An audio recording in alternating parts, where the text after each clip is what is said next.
Hello everyone, my name is Mrs. Fury and today we're going to do a quick tutorial to get you familiar with CultureGrams. CultureGrams is a database that you will be using to conduct your country research project. Now when you first go into CultureGrams, you will see a picture of the world and it has all the continents listed for you right there. So there's two ways for you to select your country. You can either go directly on the picture of the continent and that will bring you into the countries of that continent, or underneath you can access the same way that information. So if your country was in Africa, you would click on Africa and it would bring you then to all the countries that are located on the continent of Africa. For today's example, we will be using North America. So I'm going to go onto the globe and I'm going to click on North America. Now, as you can see, it has all the countries that are located in the continent of North America. And again, the countries are listed below, so you have a choice where to find your country. So for today's example, I will be using Canada. So I can either select Canada right there from the list, or I will go up to the map. So I'm going to go up to the map and I'm going to select Canada.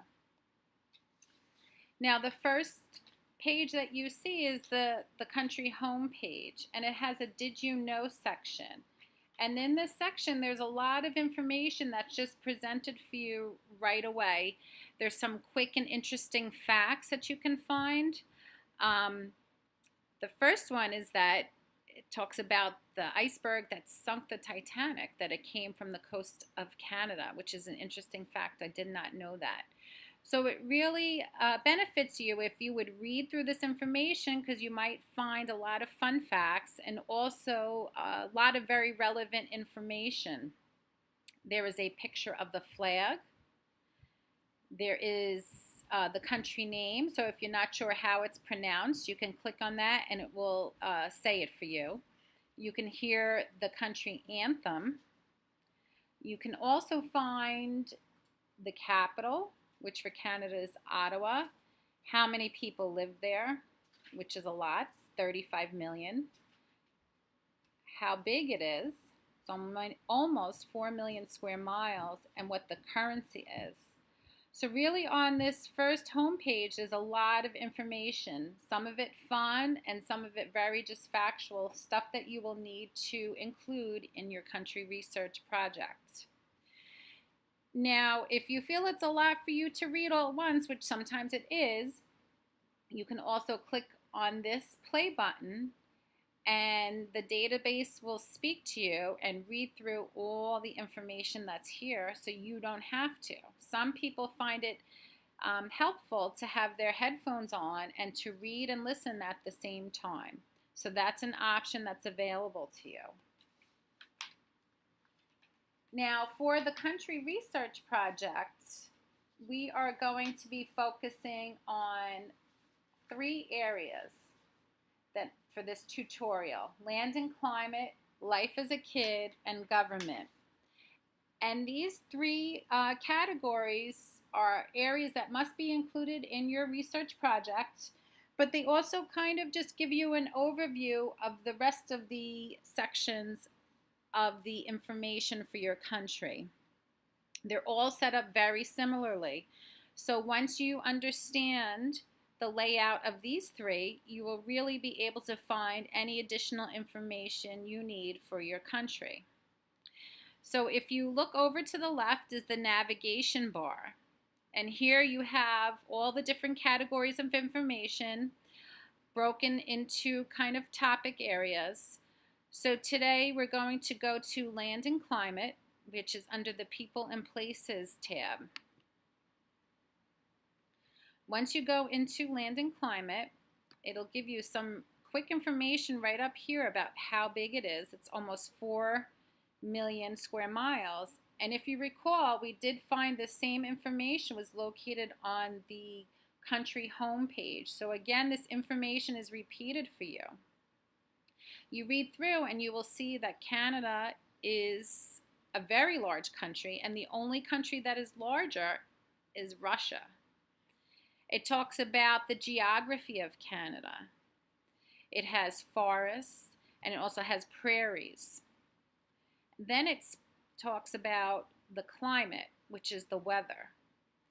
So it has a lot of rain in the winter, and parts of Canada have an Arctic climate, which means it's very cold.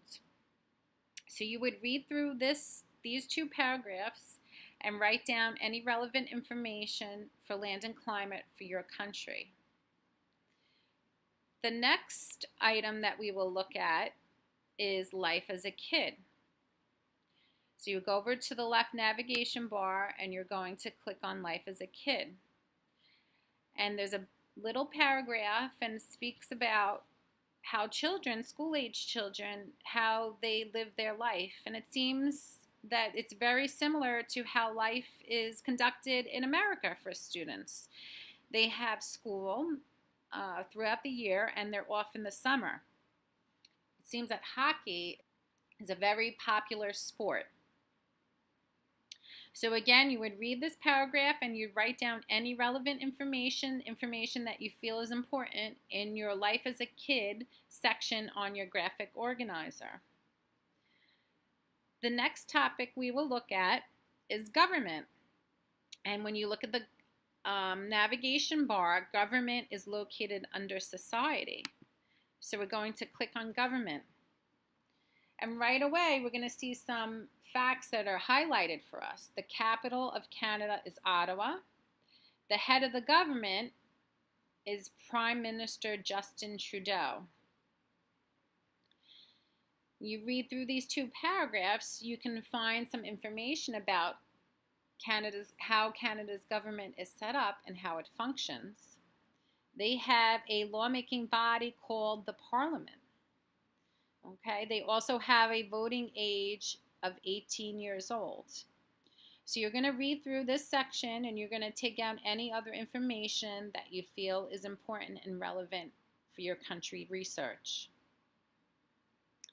So now that we've looked quickly at those three sections, it gives you a familiarity with how the database is set up. You're always going to navigate on the left here, the different categories, and you're just going to search for the one that fits the section of research that you're doing at that time. All of the sections are set up very similarly. So holidays, again, it will talk about what kind of holidays they celebrate, what are their traditions. So now that you've gone through this country research tutorial, you're going to continue on to the next tab in the website, which will have your graphic organizer for your research. You'll work closely with your classroom teacher to make sure that you include all the things that are needed for your research project. Thank you so much for viewing this tutorial, and good luck on your research project.